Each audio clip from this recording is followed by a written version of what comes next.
ลางนี่แหละเอาเยื่อเขาพูดไปกินพี่น้องเลยเนี่ยเยื่อเขาพูดไปอยู่ละ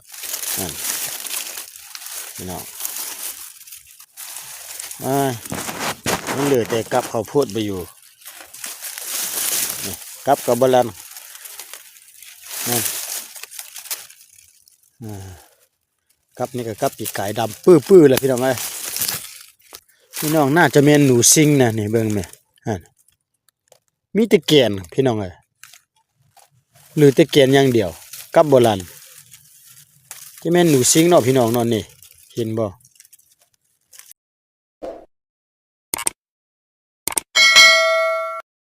ครับสบายดีพ่อแม่พี่น้องที่เข้ามาที่ตามรับเบิ่งรับชมพาพยามไงเหี้ยวหนูอยู่ป่าอ้อยรอบสองมื้อที่2รอบที่2พี่น้องไปพี่น้องจะไปเบิ่งน้ำกันมื้อนี้เขาจะเก็บเลยเด้อมื้อนี้น่ะบ่ทึกกะยาทึกกะยาดีแท้ก็ทึกจักตู่จักแต้มพอได้ปิ้งกินนะไปเบิ่งน้ำกันมาเบิ่งแล้วคือว่ามีห้อยแปลกๆพี่น้องบ่แม่นนายพรานเขามายิงมื้อคืนบ่คือว่ามีสีแบบแปลกๆอ่ะนะเขามาเลาะกลางคืนอีกนะพี่น้อง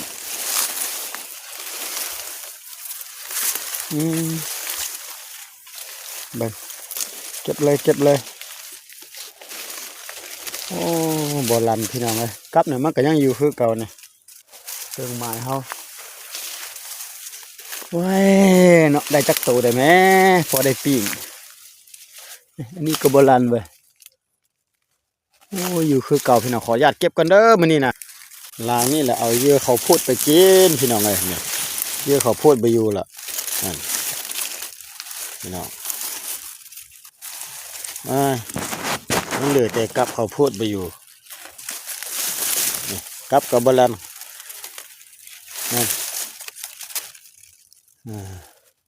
กับนี่ก็กับปีกไก่ดำปื้อเลยพี่น้องเอ้ยพี่น้องน่าจะเป็นหนูซิงนะนี่เบิ่งไหมมีตะเกียนพี่น้องเอ้ยหรือตะเกียนอย่างเดียวกับโบราณจะแม่นหนูซิงเนาะพี่น้องนอนนี่เห็นบ่แต่ว่าห้อยอันน่ะคบกินอ้อยยังกินอยู่นี่นะก็ไปอยู่นี่ได้พี่น้องนี่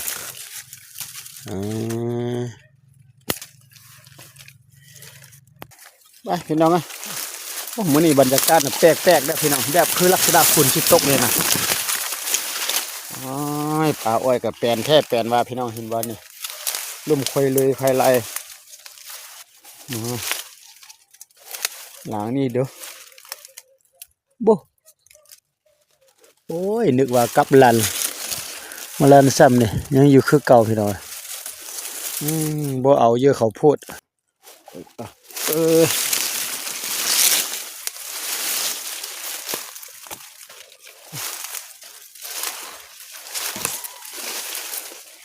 มันก็ใส่เป็นนี่โอ้แหนว่าละทึกหนูซิงเนี่ยพี่น้องมีหนูซิงมากวนเนี่ยกินเยอะเขาพูดลั่นเนี่ยนะนั่นหนูซ้ำนี่ก็ยังทึกนี่เห็นบ่หนูซิงหลายขนาดเลยเอาเบิ่งไป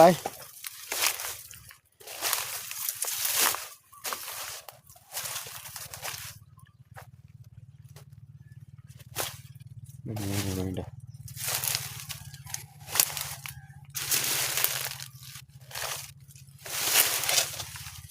หลังนี่กับบอลันนี่เขาพูดเขาหนูปลาอ้อยก็มีอยู่แต่ว่ามีบ่หลายนะหนูพี่น้องมีน้อยแล้วเขามากวนหลายพวกอะไรเบิ่งไหมนี่ไว้กัดกินอยู่นี่เลยเบาจังก็ใส่อยู่นี่เยอะเขาพูดบ่เอา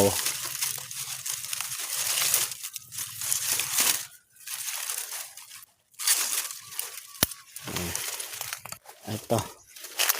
ยาม5 หลังละยังบ่มีอย่างเกิดขึ้นเบิ่งหลังที่6เบิ่งเด้อเขาก็ใส่อยู่นี่หลังนี่ก็บ่ลันหลังที่6ก็อยู่ซื่อๆโอ้ยมันละหลัง6ก็บ่เรามีแต่หนูซิงมากินเว้ยไปเบิ่งหลังที่6หลังที่7ไปเลยพี่น้องอยู่แถวนี้แหละ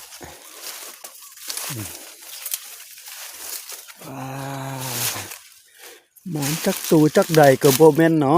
ะอันนี้ก็บ่ลันเก็บก่อนเครื่องหมายก่อนหนูปลาอ้อยโดนๆมาแต่มีคนมากวนหลายพ่นนะพี่น้องมีคนเข้าเจ้าอันมาใส่ตลอดแล้วก็หนูย่านแล้วพี่น้องบ่กล้าออกเลยหินกลับแล้วก็ย่านเลยมีแต่น่ะหนูซิงกินพี่น้องเอ้ยหนูซิงกินหลายไปต่อเวลา18นี่หลังนี่ก็บ่เอา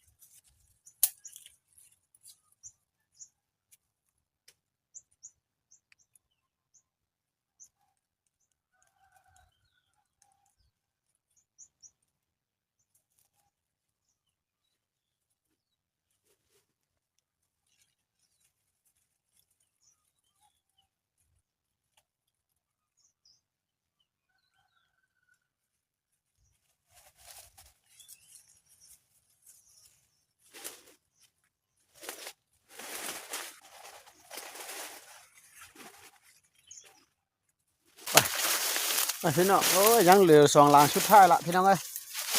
บ่มานอีกแล้วมื้อนี้ก็บ่มานอีกแล้วโอ้หาหนูปลาอ้อยนี่ยากเด้อเพราะว่ามันเขาเปลี่ยนแท้เปลี่ยนนะพี่น้องเบิ่งแบบโอ้มีคนมาใส่แถวนี้อ่ะนะเอาสุดท้ายไปลุ้นน้ำกันพี่น้อง2หลังก็2หลังละแหละพี่น้องเอ้ยคันมันถึกแล้วพี่น้องใส่11หลังเนี่ยโอ้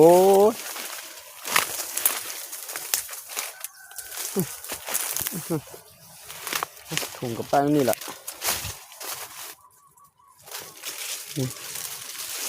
หลังนี้ก็จะมีอย่างนี่ยังอยู่คือเก่าเห็นบ่นี่แล้วก็มาเคลียร์กินคันมีหนูก็ดีมาถึกเนาะแฮวอีกแล้วหนูปลาอ้อยนะหากันมาใส่2-3เทือนได้แต่หนู2ตัวพี่น้องเอ้ยแฮวอีกแล้วนี่บ่เอาซะมื้อนี้ก็ได้ซื่อๆเมิดล้างชุดท้ายแล้วนี่พี่น้องได้อยู่นี่บ่กินเอาสำหรับคลิปนี้ก็ขอเพลงจบซ้ำนี้ก็พี่น้องเอ้ยหนูปลาอ้อยบ่หวังกินแล้วพี่น้องนี่เปลี่ยนแท้เปลี่ยนว่าพ่อกันในโอกาสต่อไปซะสำหรับคลิปนี้ก็คือเก่าหั่นแหละบ่มานอีกไหมพี่น้องเอ้ยบอกจังก็คือเราจะได้กินนั่นนะเอาบ๊ายบายพ่อกันคลิปต่อไปพี่น้องเอ้ย